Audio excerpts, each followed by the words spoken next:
This week we've been talking about becoming more like Jesus and seeing people as Jesus does, with care, with compassion. And I think part of what motivates that is the statement I shared in my sermon on Sunday about the importance of remembering that everyone is fighting a hard battle. And I referenced Psalm 143 and verses 3 and 4, which says, "The enemy pursues me, he crushes me to the ground. He makes me dwell in darkness like those long dead. So my spirit grows faint within me, my heart within me is dismayed."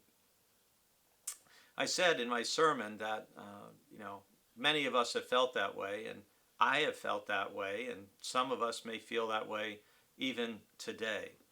And first of all, I think it's important to acknowledge that, sometimes we look at other people's lives. Some people might look at my life and think, "Oh, you have a wonderful life. What do you know about this?" And I may look at someone else's life and think the same thing.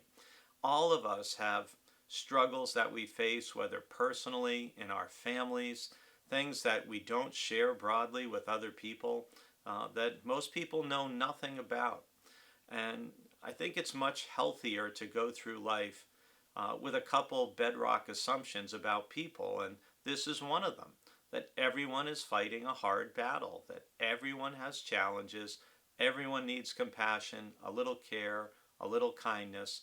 And that's what we see Jesus doing consistently with people throughout the Gospels. And another thing which Jill has shared with me from one of the books that she's been reading recently is the idea of reminding yourself when you feel challenged in a personal interaction or with what someone is doing, of saying to yourself, "I'm sure they're doing the best they can."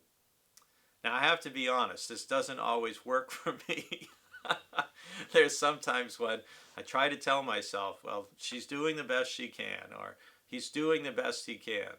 And that helps me sometimes. Sometimes there's a part of me that's just like, "Well, darn, that's just not good enough." But overall, it's a good idea to always be stepping back and not coming at something from a position of judgment or condemnation, where we're looking down on someone or dismissing someone because they're in a situation of need. But rather, we want to try to approach everyone more like Jesus, with compassion, with care, and remembering that everyone's fighting a hard battle. And some of us are really facing challenges. We've had a number of families in our congregation who have lost loved ones recently. There are prayers and concerns for children or grandchildren who are far from God or far from their family. So remember, the next time you may find yourself getting frustrated with someone else in your family or who you work with or at church or in your neighborhood, tell yourself, "I'm sure they're doing the best they can, and everyone's fighting a hard battle, so I need to be compassionate."